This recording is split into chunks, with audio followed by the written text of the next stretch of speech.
Hey guys, it is Tuesday here in West Virginia, and as promised, we're doing a Team Transport Tuesday. And this is the recent lineup that I'm able to find at Walmart. It's not probably the most recent, but it's the most recent at my Walmart. And I don't know about you, but my most highly anticipated Team Transport of the year is in this lineup, and it was this guy here. And these were going for decent buck on eBay when they were first launched, and they were almost impossible to find. But I've heard a few other guys say this. They're actually becoming like peg warmers, kind of like the shell set when they had the LBWK ER34 so in the series, in that 3-car lineup or 3 transport lineup like this.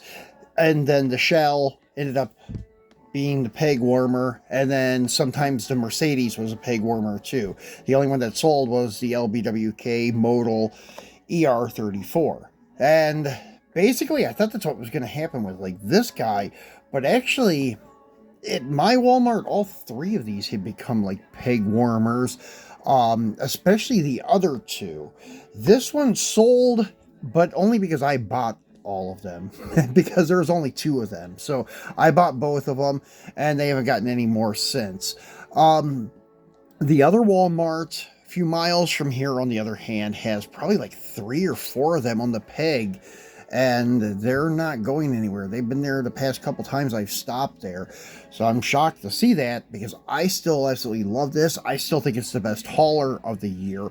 Now, the best set of the year, and probably the most highly anticipated, is that new ER34 LBWK Fast and Furious setup. That's probably going to be the most sought after set of the year. And probably one of the most valuable sets altogether in Team Transport history. It's going to probably be like the Advan Skyline van, something like that. But anyways, let's go ahead and take a look at this guy in the front. As I said, most people were anticipating this hauler, not really the car. The car's not bad, but what they did wrong, in my opinion, with this car was the big back tires, and they're trying to pass it off as a NASCAR. It should have the same diameter all the way around. They did this a lot though in the Vintage Racing Series too, so it's really not that big of a deal. They did it on the Richard Petty's Roadrunner and the Superbird and all that stuff. So Hot Wheels is known for doing that, even though the NASCAR should have the same diameter all the way around. The card art has it more correct, but the card art's actually a little bit too small. They look like stock stillies of stock bias plies or something. They should be a little bit wider, but anyways, the card art, I think, nailed it a little better than the actual die cast, but it's not bad. But as I said, this guy here probably will be a good contender for my top 10 like new castings of the year lineup coming here probably by November or December. We'll be doing that video. I know probably next month we'll be doing my top 10 Hot Wheels of the year, because they're doing the last case now. I think they're getting ready to launch the Q case. I've been getting the P case. There's only one left, the Q. Then we're going to be doing the A case for 2024, probably by the end of this month, beginning of November, I would say. So anyways, this card, I already have one open. As I said, I bought 2 sets, so we're not going to open that one. If anybody still needs one, I'll have one posted on eBay later on and on my IG. If you need one, you can have it for $15 plus shipping on IG. On the eBay, it'll be a little bit more because of the fees. But it is a really cool set, and you probably don't have any problem finding them now. They kind of flooded the market. But it does have sweet detail on this C10 cab. As you can see, the grill's very well done with the blue bow tie, the headlights. The 2-tone paint is killer. I seen somebody put the square body, the 83 Silverado Texas Convention, on the back of it, and it looks awesome because they're almost the same color combo. So it actually is a very sweet combination. and it just is very era correct. It just looks pretty cool. So any kind of like 60s drag car, NASCAR looks really good on this. I put my 63 Plymouth Belvedere Garage Series car on the back of it, and it looks really sweet.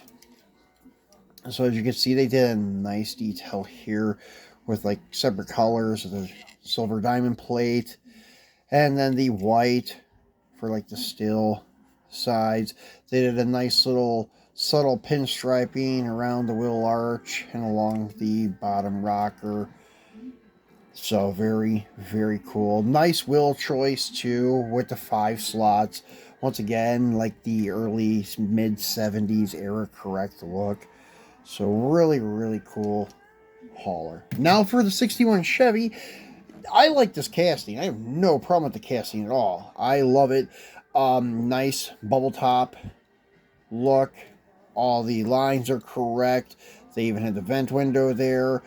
Nice detail with the tail lights and headlights and grill, and that, I think it's a Bel Air emblem or just regular Chevy emblem. That red, white, and blue cut into 4-piece type of emblem we started seeing like in the mid 50s.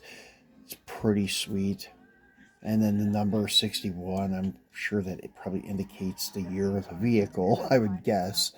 And the blue and red two-tone look pretty good. And the white steelies look good. As I said, if I would have had these diameter as in the front on the back, that would have been awesome. But they didn't do it. But no biggie.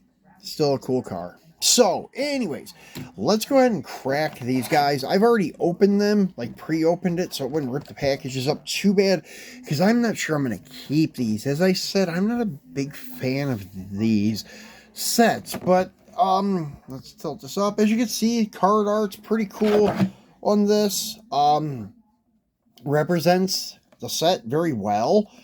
And then the back is the same as all the backs, so we're not going to do that.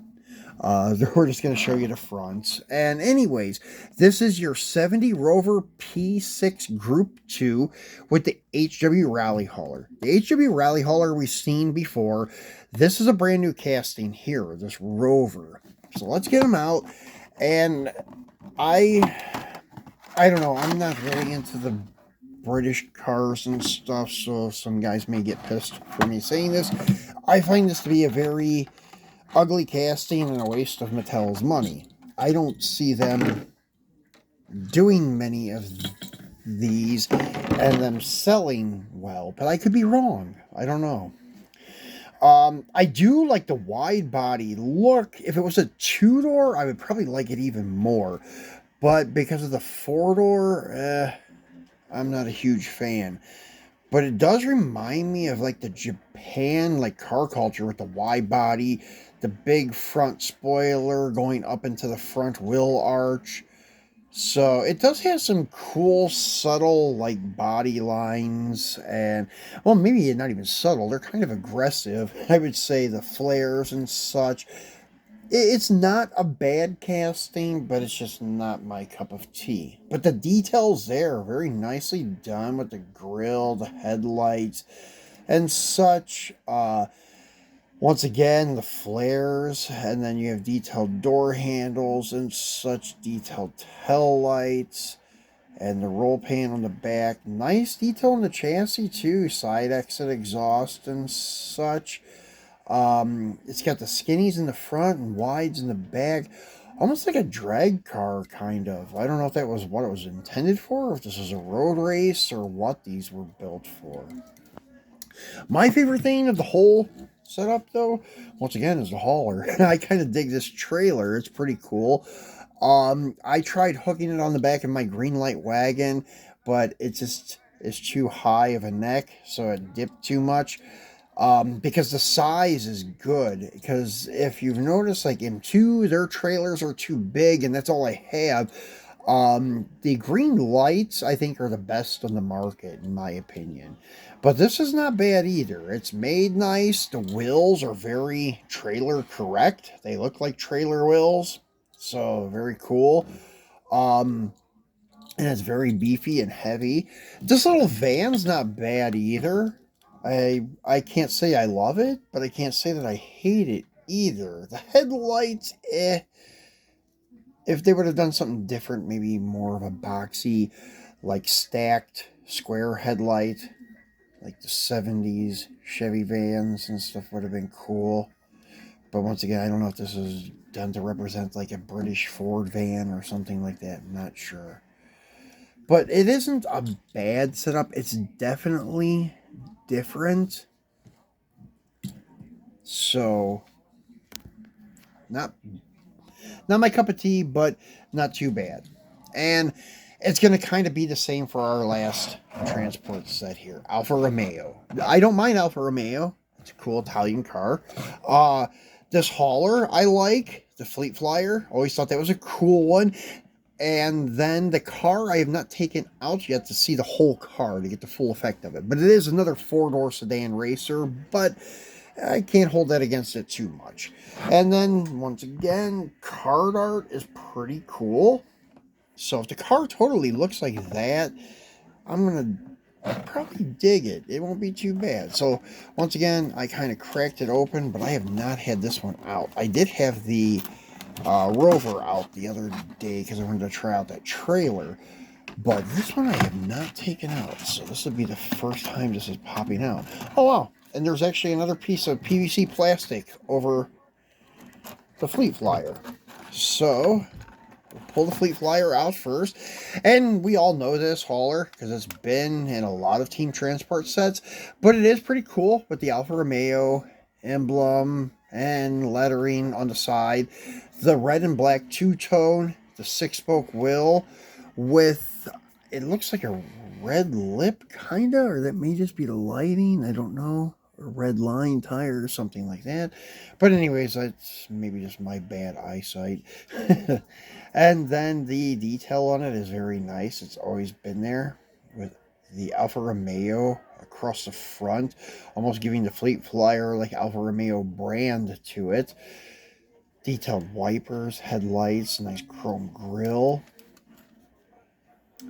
And then detailed tail lights, the drop down gate.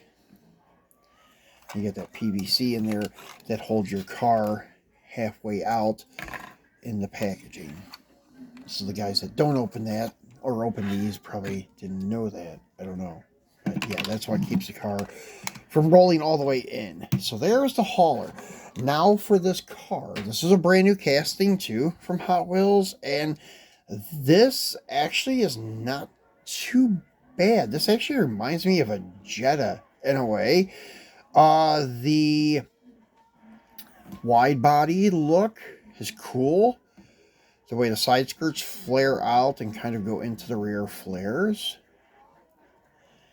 Not bad. And that very nicely detailed front end with the headlights, the Alfa Romeo emblem, that trademark triangle insert in the grille. The vented side of the bumper cover. A 5-spoke wheel. Nice detail with the race livery. And it looks like it's sporting a full roll cage in it, which is pretty cool. And they cast it in the side mirrors. I know I've said this before, but Hot Wheels is killing it lately with a lot of their premium stuff casting in these side mirrors and stuff. That's a big selling point for me with detail on cars. Auto World started doing it on some of theirs. I just wish they would do it more. Even the ones that had to stand on the pedestal, they could take it from Mini GT and rubberize them so they don't break so easy, because they are selling them as an adult collectible like Mini GT. Nice taillight detail. And the exhaust outlet, dual tips on each side, pretty cool. Nice chassis detail. So, pretty cool little car. And it's got a high wing there. Alfa Romeo written on it. And then you have your X bars in the back for the cage. So, a very detailed cage in this car. So that is the most recent lineup of team transports at my store. Now I've seen I think it was Lamley or Lamley, however you pronounce his name. He was in Target, I think, or Walmart, and he came across these two with the F and F transport. So I don't know if they're the new lineup with the F and F transport is re-releasing two and then added the F and F. They've done this before, but usually you get two new ones and then one repeat. I would hate to see two repeats and just one new. So I don't know what's going to happen with that. I'm hoping to be able to get my hands on one of those at retail because the secondary market, they're crazy right now. They're like $60 or more.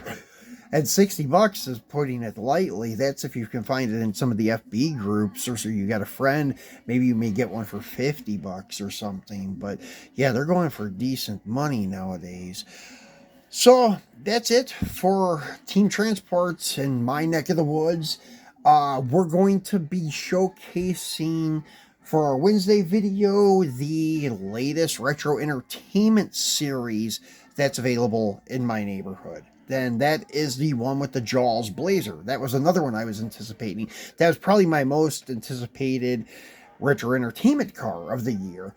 But it's kind of old news nowadays, but it's new news for me. So we'll be taking a look at all 5 units from that box, that case.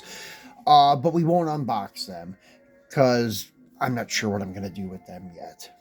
But these guys here, as I said, if you do need a carded C10 set, I have it available. And if somebody's interested in these guys here, let me know because they're not that like important to me. So anyways, guys, thanks for watching. We'll see you again tomorrow with our retro entertainment lineup.